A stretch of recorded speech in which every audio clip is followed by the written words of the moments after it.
ሰላም ጤና ይስጥልን ውድ የቻናላችን ተከታታዮች የፕሮግራማችን ቤተሰቦች ይህ አብዲራዋ ቲዩብ ነው። ፕሮግራማችንን ላይክ በማድረግ እንዲጀምሩ ላይክ ስታደርጉ የዚህም ፕሮግራም ተደራሽነት ተደማጭነት ከፍ ስለሚያደርግ ላይካችሁ ይጠቅመናል። ላይክ እያደረጋችሁ እንድታደምጡን አዲስ የሆናችሁ ቻናላችንን ዛሬ ለከፈታችሁ ሰብስክራይብ በማድረግ የደወል ምልክቷን በመጫን ቻናላችንን እንድትቀላቀሉ በአክብሮት እየጋበዝን ይህንን ፕሮግራም ከሀገር ውጭ የምታደምጡ የቻናላችን ተከታታዮች የሁሉ ጊዜ ድጋፋችሁን በሱፐር ስቲከር፣ ሱፐር ቻት፣ ሱፐር ታንክስ ድጋፍ እንድታደርጉ በአክብሮት እየጋበዝን የሁለተኛ ክፍል ፕሮግራማችን ትኩረት የሚያደርገው እዛ በማንቸስተር ቆይታ አድርገን በግሬተር ማንቸስተር የማንቸስተር ዩናይትድን ጉዳይ እስቲ እንመልከት።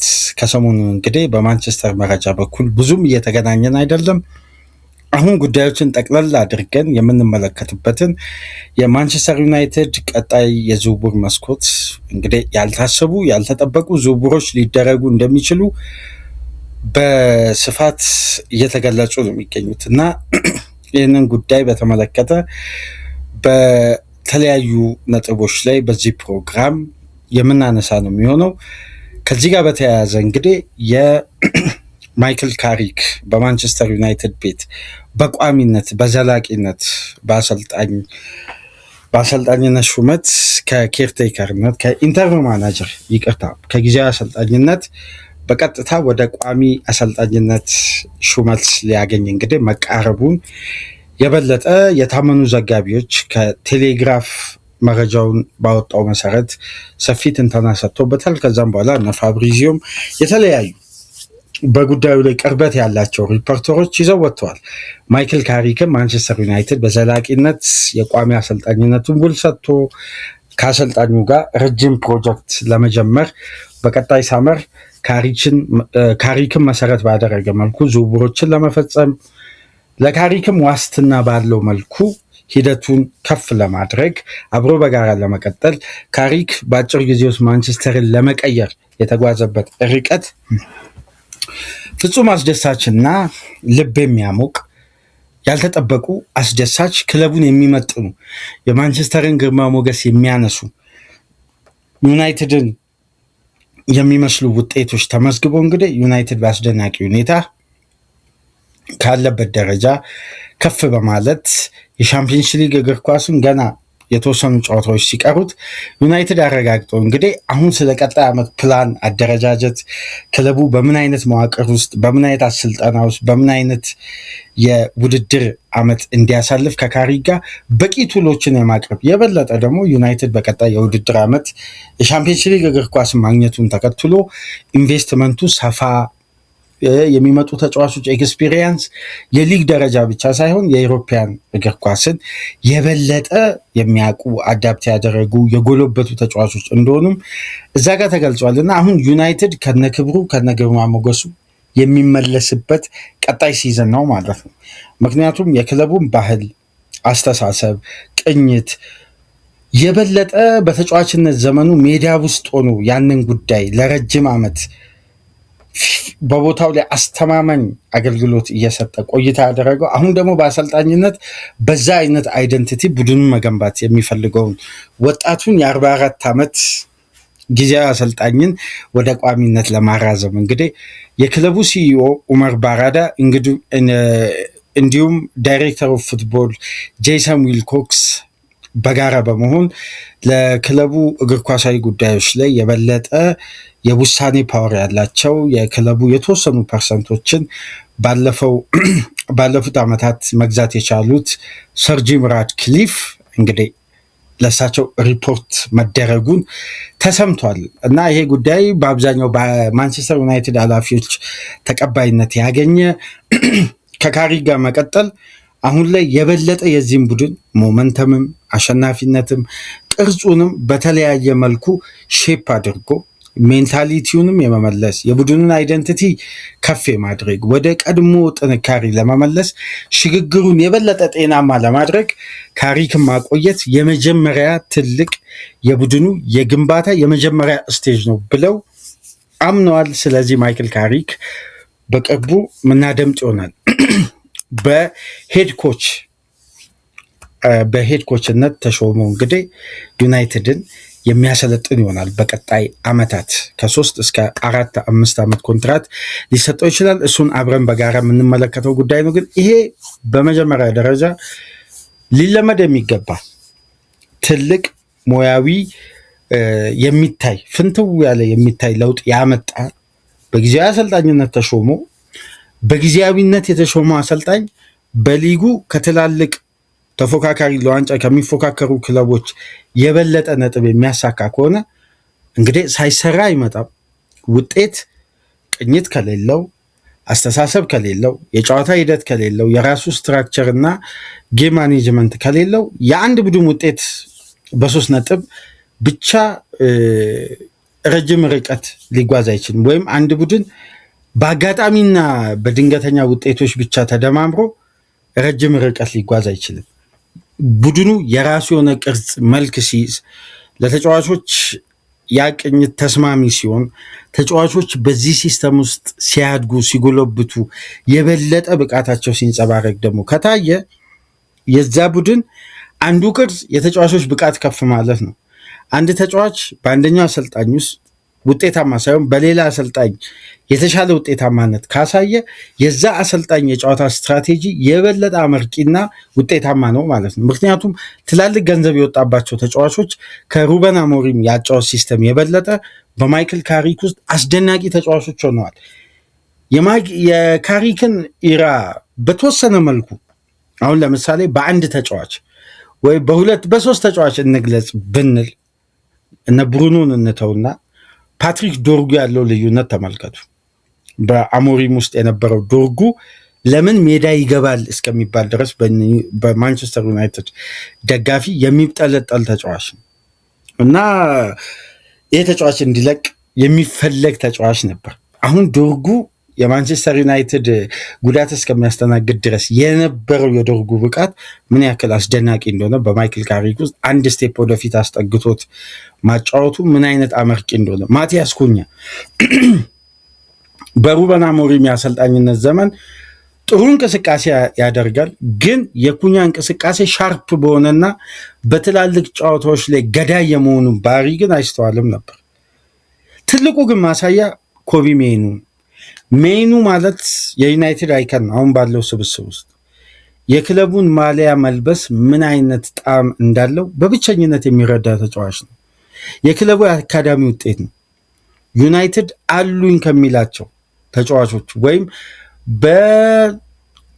በከፍተኛ ደረጃ ከሚመለከታቸው ተጫዋቾች መካከል አንዱ የሆነው ተጫዋች ቡድኑ ውስጥ እንደ ባዳ ተገድሎ ተነጥሎ በፊትነስ እና በታክቲክ ምክንያት ሁሌም ተመሳሳይና ድግግሞች በሞላው አስተያየት ውስጥ የዚህ ተጫዋች የእግር ኳስ ኬሪር ከዩናይትድ ጋር ሊቋረጥ በተቃረበበት ወቅት ነው እንግዲህ ሩበን አሞሪም ሲሰናበቱ የዩናይትድ የወደፊት ተስፋ ምን ያክል ብራይት እንደሆነ የምትመለከቱት ሜኑ በካሪክ ውስጥ የተቀየረውን ደረጃ ስታዩ፣ በካሪክ ስር የተቀየረው የሜኑ ብቃት የዩናይትድ ፊውቸር በግልጽ የምንመለከትበት ዩናይትድ የምንመለከትበት አይን ኮቢ ሜኑ።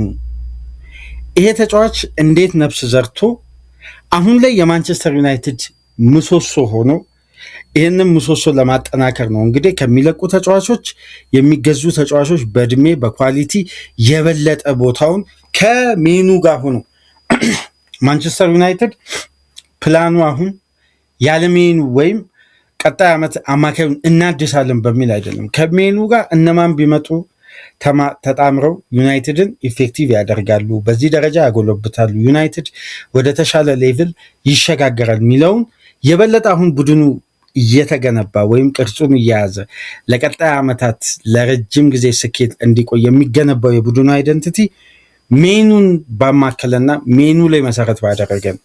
ይሄ የካሪክ ውጤታማ መሆን አንዱ ማሳያ ነው። ሁለተኛውን ደግሞ እንደ ቡድን ዩናይትድ ያመጣውን ጉዳይ እንመልከት። ምክንያቱም የካሪክ ቆይታ ወደንም ጠላንም በየትኛው መመዘኛ ፖዘቲቭ ነው።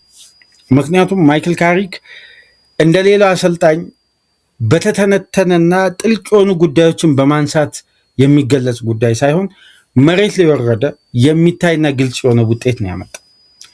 ከነዚህም ውጤቶች መካከል ከጃንዋሪ 13 ማይክል ካሪክ የዩናይትድ ኢንተር ማናጀር ሆኖ ከተሾመበት ጊዜ አንስቶ እስካለፈው ሳምንት ድረስ ባሉት የፕሪሚየር ሊግ ጨዋታዎች ውስጥ የትኛውም ተጋጣሚ ክለብ በነበሩት 15 ጨዋታ እንደ ማይክል ካሪክ ከፍተኛ ነጥብ ያስመዘገበ ክለብ የለም። ማይክል ካሪክ ነው በ15 ጨዋታ 33 ነጥብ ያስመዘገበ፣ ትልቁን የማሸነፊያ ሬት፣ ትልቁን ዊኒንግ ሬት ያገኘ፣ በከፍተኛ ድል ከፍተኛ ነጥብ በማምጣት በሊጉ ላይ ማንቸስተር ዩናይትድን ሲረከብ 7ኛ ደረጃ የነበረ፣ በተከታታይ ጨዋታዎች ከድል የራቀ፣ የዩናይትድ አደጋ ምልክቶች ኢንቨስት ተደርጎ አታኪንግ ሰርዱ ፍሌክሰብል ቢሆንም ግን ለውጤታማነት ወይም ዩናይትድ ወደ ዩሮፒያን ውድድር ድጋሚ እንዲመለስ የሚያበቃ አይነት ውጤታማነት አልነበረም እና ሩበን አሞሪም 34% ነው ዊኒንግ ሬታቸው። ማይክል ካሪክ እኮ 68% ነው ዊኒንግ ሬቱ በአለፉት 15 የማንቸስተር ዩናይትድ ጨዋታዎች። ከነዚህ 15 ጨዋታዎች ግን አንድ ጉዳይ ልብ ብለን መመልከት ያለብን ካሪክ እንዴት የዩናይትድን አይደንቲቲ መመለሱ የምታስተውሉት የቶፕ 6 ክለቦችን ሁሉንም በአስተማማኝ ሁኔታ አሸንፏል። አሳማኝ በሆነ መልኩ አርሴናልን የሊጉን መሪ ሜዳው ላይ በመሄድ 3-2፣ ማንቸስተር ሲቲን በመጀመሪያ የማይክል ካሪክ የአሰልጣኝነት ዘመን 2-0 በማሸነፍ ከዛም በኋላ ቪላን፣ ከዛ ሊቨርፑልን፣ ቼልሲን ሜዳው ድረስ በመሄድ ቶትናምን በሜዳው። እነዚህ ክለቦች ማይክል ካሪክ ካሳካቸው 15 ጨዋታዎች ውስጥ ካሳካቸው ነጥቦች ውስጥ አብዛኛውን ድርሻ በነገራችን ላይ ብትመለከቱ የያዙት የቶፕ 6 ቡድኖችን ያሸነፈው ነጥብ። ማይክል ካሪክ በማይክል ካሪክ ስር ዩናይትድ መሰልጠን ከጀመረበት ጊዜ አንስቶ አብዛኛውን ዊኒንግ ሬት ያስመዘገበውን ቡድን ብታዩ ከወገብ በላይ ያሉ ክለቦች ላይ ነው። ይሄ ምን ያሳየናል? ማይክል ካሪክ ትክክለኛ ለማንቸስተር ዩናይትድ ሁነኛ የወቅቱን ችግር ተረድቶ መፍትሄዎችን አምጥቶ ዩናይትድን በአስተማማኝ ሁኔታ እንዲያገሎበተ በቂ ማረጋገጫ ነው።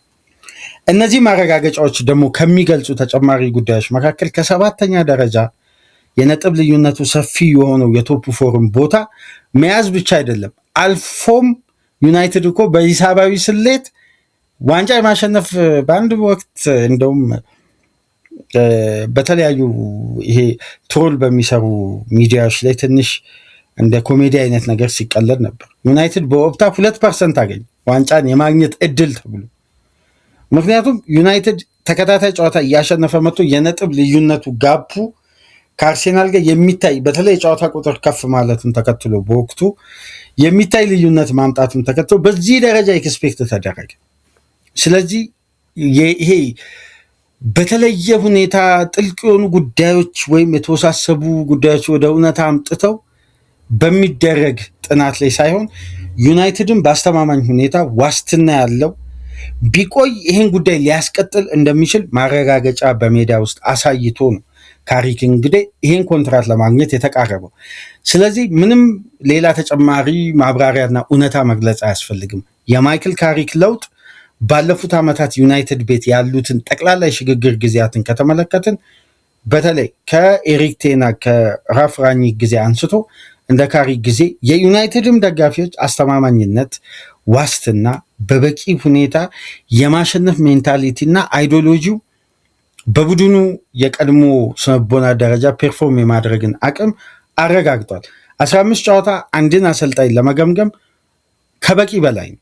ምክንያቱም በ15 ጨዋታ ውስጥ 6 የቶፕ 6 ቡድኖችን አግኝቶ 6ቱንም ካሸነፈ ከዚህ በላይ እኮ አይደንቲቲ ያለው ምስልን ማሳየት ተጨማሪ ማብራሪያ አይፈልግም እና ካሪክ ተገቢውን አሁን በዩናይትድ ቤት ለሁለተኛ ጊዜ በጊዜያዊ አሰልጣኝነት የመጣበትን አጋጣሚ እንግዲህ በአግባቡ ተጠቅሞ ፕሩፍ አድርጎ ክለቡ የሚያስፈልገውን ወይም የሚገባውን ግርማ ሞገስ እንግዲህ ዘግይቶ መጥቶ ነው ይሄንን ግርማ ሞገስ የመለሰው እና አሁን የዩናይትድ ወደ ዩሮፒያን እግር ኳስ መመለስም ጭምር ፋይናንሻሊ ባለፈው በነበረን ፕሮግራም ስናነሳ ነበር። ዩናይትድ እንዴት ለ28 ዓመት ይቅርታ 22 ዓመት ከቶፕ 4 ዓመታዊ ገቢ ላይ አንድም ቀን ወጥቶ አያውቅም። አንድም ጊዜ ወጥቶ አያውቅም። ነገር ግን በዚህኛው ዓመት በቀረበው ሪፖርት 6ኛ ደረጃ ላይ ወረደ። ፋይናንሻሊ ይሄ ገቢ እንዲቀንስ ምክንያት ከሆኑ ጉዳዮች መካከል ዩሮፒያን እግር ኳስን አለማግኘቱ። በገቢ ደረጃ ዩናይትድ ምን ያክል አሁን ካለበት የፒኤስአር ጫና ጋር በተያያዘ ከባድ አደጋ ውስጥ እንደከተተው የምናስታውሰው ነው። ነገር ግን ከነዛ ሁሉ ጭንቆች ናቸው አሁን ማንቸስተር ዩናይትድ መውጣት የቻለው። አሁን ዩናይትድ የአውሮፓውያን እግር ኳስ ሲመለስ የቴሌቪዥን ሽያጭ፣ ማችዴይ ትኬት፣ እያንዳንዱን ጉዳይ ስናይ አሁን ዩናይትድ ባለፈው በዚህኛው ዓመት የሌሉት ጉዳዮች በተጠናቀቀው የውድድር ዓመት በአነስተኛ ገቢ የተቀመጡ ጉዳዮች ሁሉ አሁን በእጥፉ ነው ከፍ ብሎ ፋይናንሻሊ ዩናይትድም ባንኩ እንዳለ ነው። ዩናይትድ አስተማማኝ የባንክ አካውንት አለው። ምንም እንኳን ይሄ የፒኤስአር እና የኤፍኤፍፒ ህግ ማነቆ ቢሆንበትም የዩናይትድ የባንክ አካውንት ቀዝቅዞ አይደለም። ኢንቨስት ለማድረግ የዩናይትድ ኃላፊዎች ወደኋላ አይሉም ለተጫዋች ለማውጣት። ምክንያቱም ባለፉት ዓመታት በቴናግ ውስጥ የወጣው ኢንቨስትመንት እንኳን ምን ያክል ዩናይትድን ኪሳራ ውስጥ እንደከተተ፣ የተጫዋቾች ውጤታማነት በጣም ያነሰበት፣ ነገር ግን ኢንቨስትመንቱ በጣም ከፍተኛ ሆኖ ዩናይትድ ዋጋ ከፍሏል በበርካታ ተጫዋቾች። ግን አሁን የሚመጣው የለውጥና የሽግግር ጊዜ በጣም ጤናማ፣ የተረጋጋ፣ የተጠና ለቡድን የሚሆኑ ተጫዋቾችን የማምጣት ቀጥተኛ ስራ እየተሰራ እንደሆነ ነው መረጃዎች ላይ እየተመለከት የምንገኘው። ግን ወደ ተጫዋቾቹ የዝውውር ጉዳይ ከማለፋችን በፊት የዩናይትድ ደጋፊዎችን ልብ የሚያሞቅ ይሄ መረጃ እውነት ዘሚረር እንደሚለው ይሄ መረጃ እውነት ከሆነ ዘሚረር እንግዲህ ከትንሽ ከታብሎይዶች ወጣ ያለ ነው። የበለጠ ሚዛን የሚደፋ ሚዲያ ነው። ይሻላል ከሌሎች ሚዲያዎች በእንግሊዝ አንዳንድ ጋዜጦች የተሻለ ነው። ግን ይሄ መረጃ እውነት ሆኖ ከተገኘ ግን እንደ ዩናይትድ ደጋፊ አሁን ላይ ግንባታውም ቀጣይ ጊዜያትም በጉጉት የሚጠብቅበት ጊዜ ያለ አይመስለኝም። ከነዚህም ወቅት ጋር በተያያዘ የመጀመሪያው ጉዳይ ትናንትና በወጣ አንድ የሚረር ጋዜጣ ላይ ያገኘሁትን ምስል ላሳያችሁ። በፊት ገጹ የጀርባ ገጹ ዋናው መረጃ የኔ ነው ባለው መረጃ መሰረት ሚረር በጆን ክሮስ አማካኝነት ይዞ በወጣው ዘገባ መሰረት ፌድ ዴቪል የሚል ነው። ፌዴ ቫልቬርዴ የዩናይትድ አሁን ከቦክሱ በኋላ የዩናይትድ ትኩረት የሆነው ነው። አሁን ዩናይትድ አፕ ፎር ሪል ፋይት ቱ ላንድ ኖክአውት ስታር ፌዴ ቫልቬርዴ ነው። አንብቡት። እዚህ ጋር ቀልድ አዘል የሆነ ዘገባ ነው የወጣው፣ ከቀልድ ጋር ተያይዞ ማለት ነው። ኖክአውት ስታር ይላል። እንግዲህ በቹዋሚኒ የደረሰበት ቡጢን በማንሳት ነው እንግዲህ ከዚህ ጋር ዘገባው ጋር የያዘው እና ፌዴ ቫልቬርዴ ዩናይትድ የቀጣይ የዝውውር መስኮት ትልቁ ኢላማ ነው እመኑኝ ነው የሚለው ጆን ክሩስ።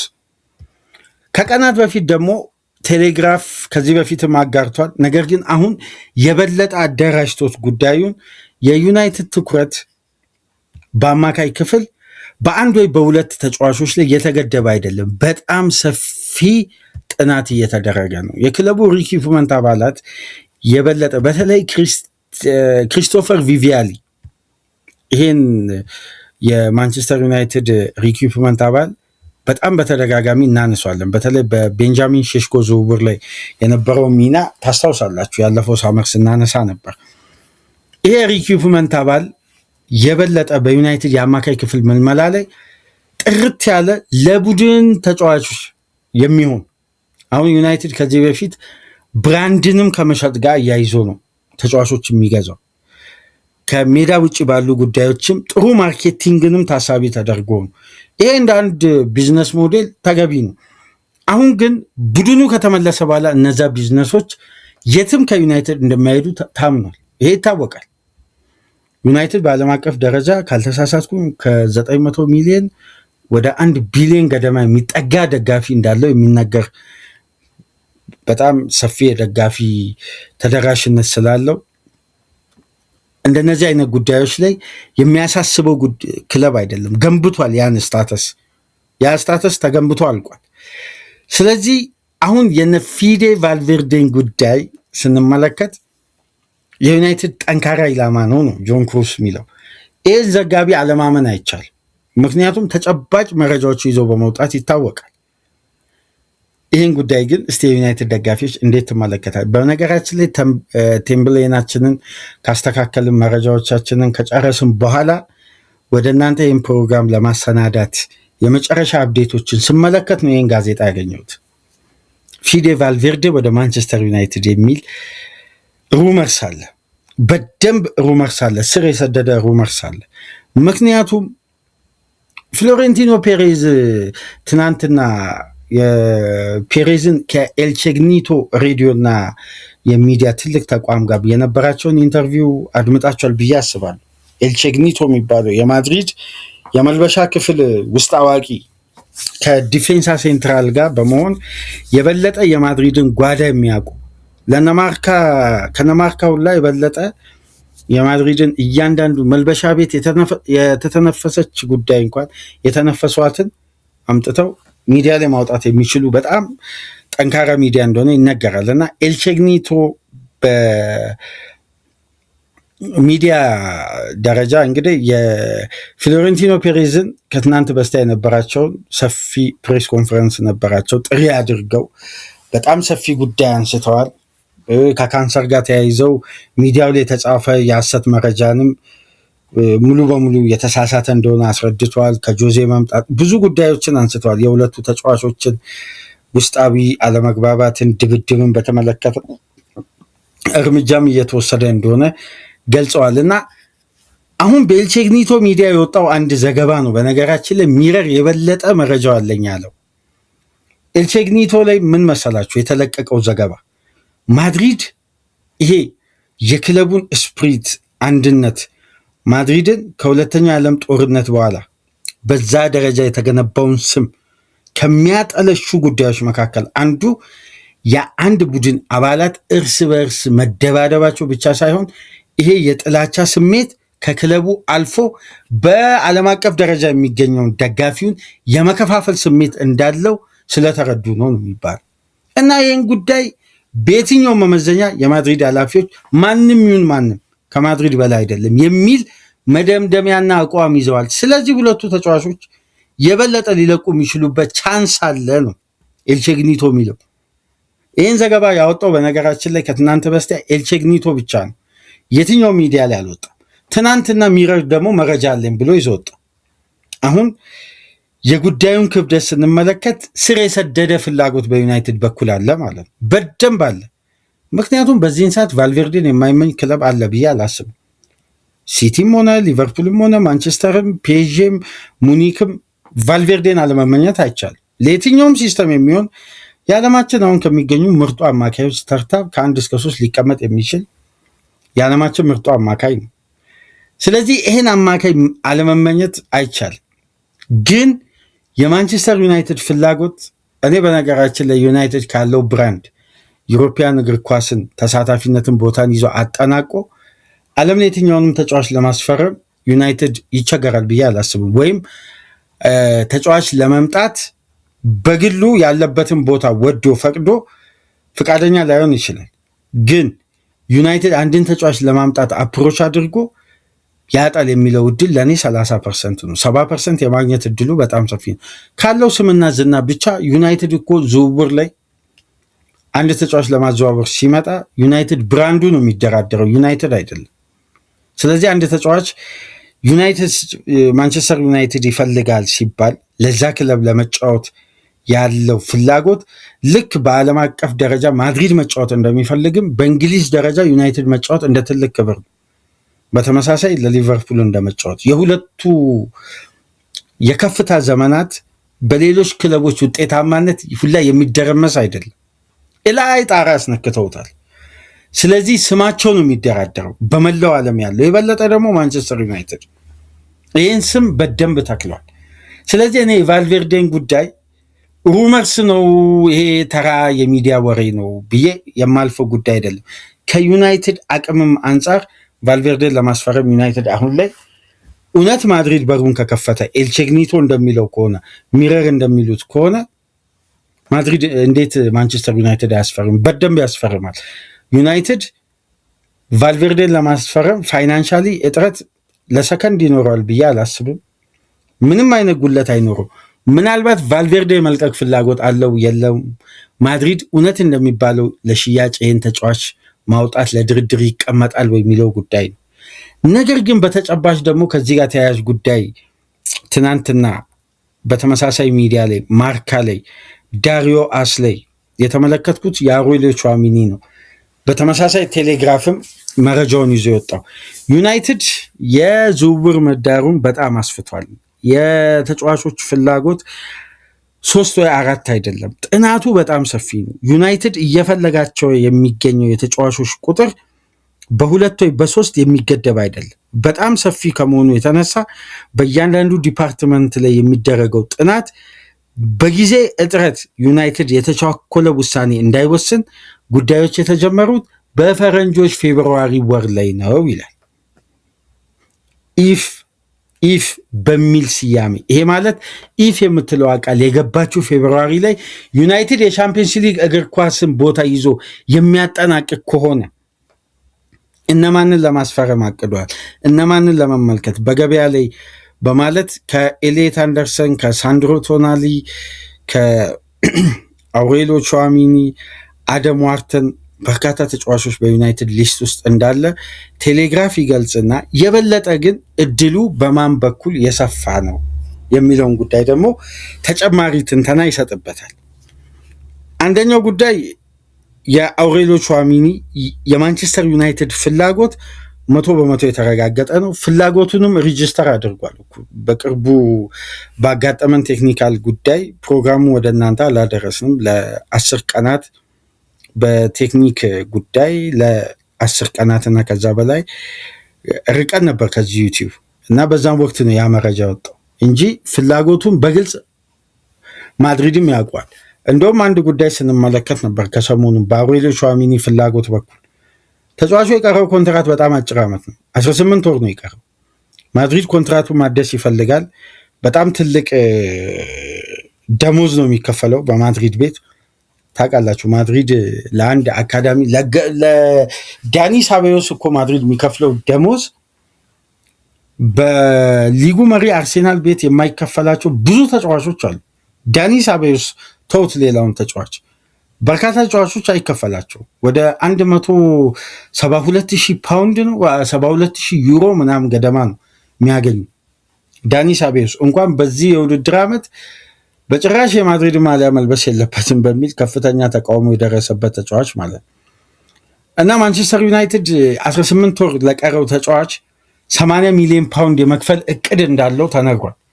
ማድሪድ 18 ወር የቀረውን ተጫዋች በክለቡ ጥሩ ውጤትን ስኬትን ማምጣት የቻለ ከቡድኑ ጋር ጥሩ ውጤታማነት ጊዜ ያሳለፈ የበለጠ ደግሞ አሁን ባለው ስፕሪት ውስጥ ትልቅ ረብሻ መነሻ የሆነ ተጫዋች 2 ዓመት ኮንትራት ቀርቶት 80 ሚሊዮን ፓውንድ ከቀረበለት ማድሪድ ወደኋላ ይላል ብዬ አላስብም። ግን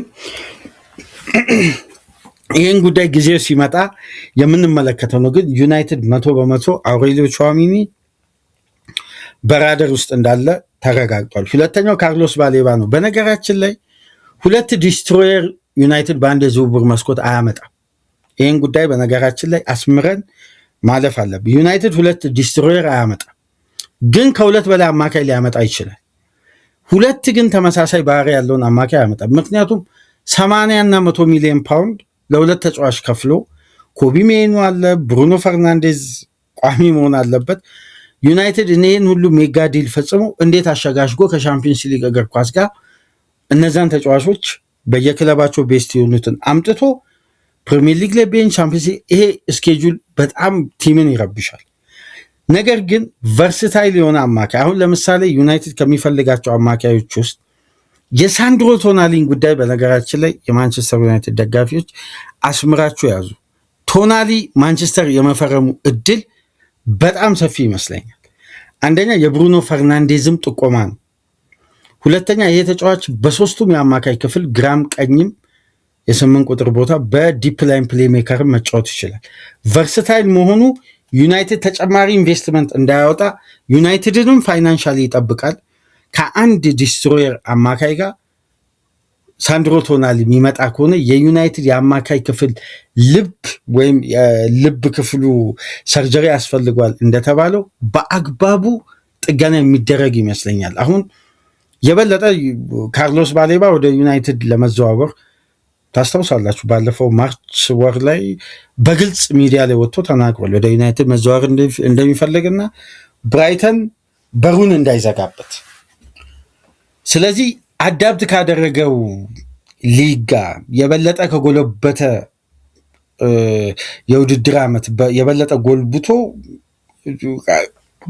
ከተጠናቀቀው የውድድር ዓመት ዘንድሮ በዛው በቡድኑ መቆየቱ ምን ያክል ባሌባን እንደሚጠቅመው በብቃት ደረጃ በዩናይትድ ደረጃ ለመጫወት የሚያስችል አቅም ላይ እንደሚደርስ በቂ ማሳያ ነው ተጫዋቹ እዛ አንድ የውድድር ዓመት ጨምሮ መምጣቱ። ስለዚህ ኤክስፒሪየንሱን ያጠናቅቃል።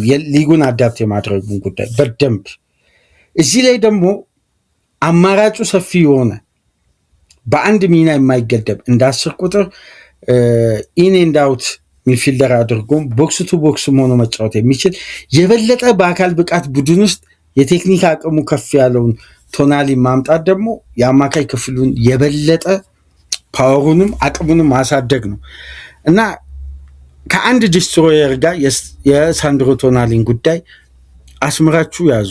ቶናሊ በዩናይትድ ማሊያ ቀጣይ ዓመት ልንመለከተው የምንችልበት እድል በጣም ሰፊ ነው።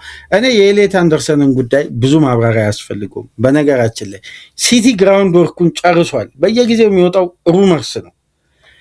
የኤሌት አንደርሰንን ጉዳይ ማንቸስተር ዩናይትድ ቀደም ብሎ ጉዳዩን መግደል ይችል ነበር። አድቫንቴጅ ተወስዶበታል።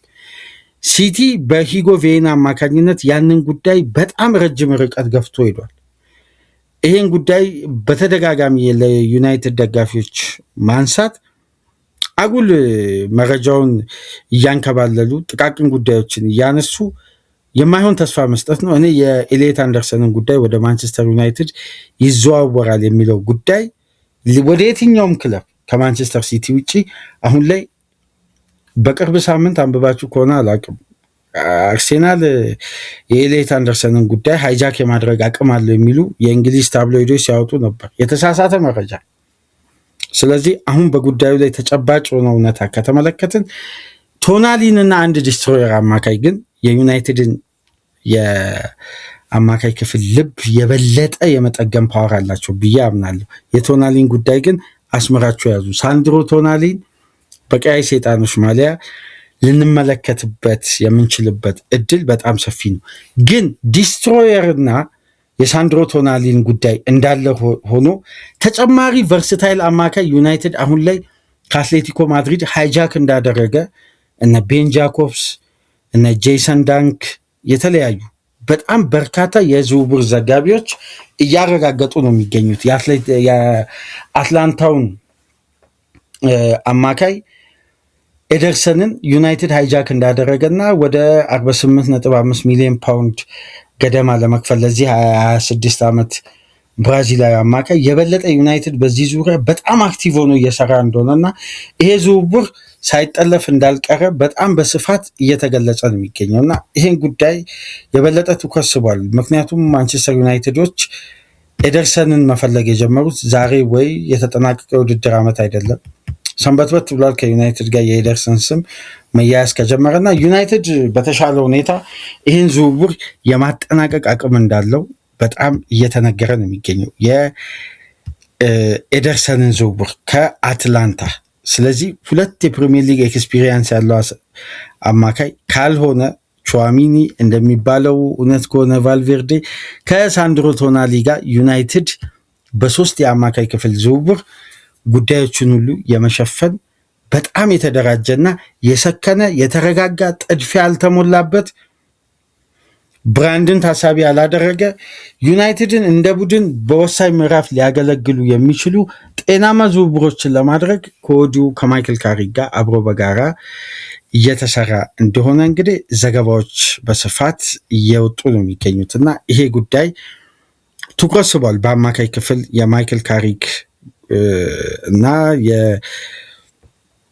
የአማካይ ክፍሉ የዝውውር ሂደት በመጨረሻ የምንመለከተው እንግዲህ የሶስተኛ ሜዳ ክፍል የሚገኘው የዩናይትድ ጠንካራው ፍላጎት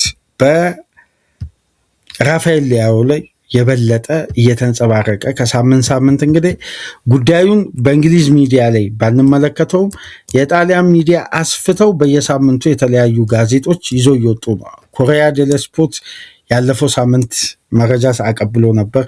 በዚህ ሳምንት ቱቶ ስፖርትም ላጋዜጣ ዴሎ ስፖርትም ይዞ ወጥቷል።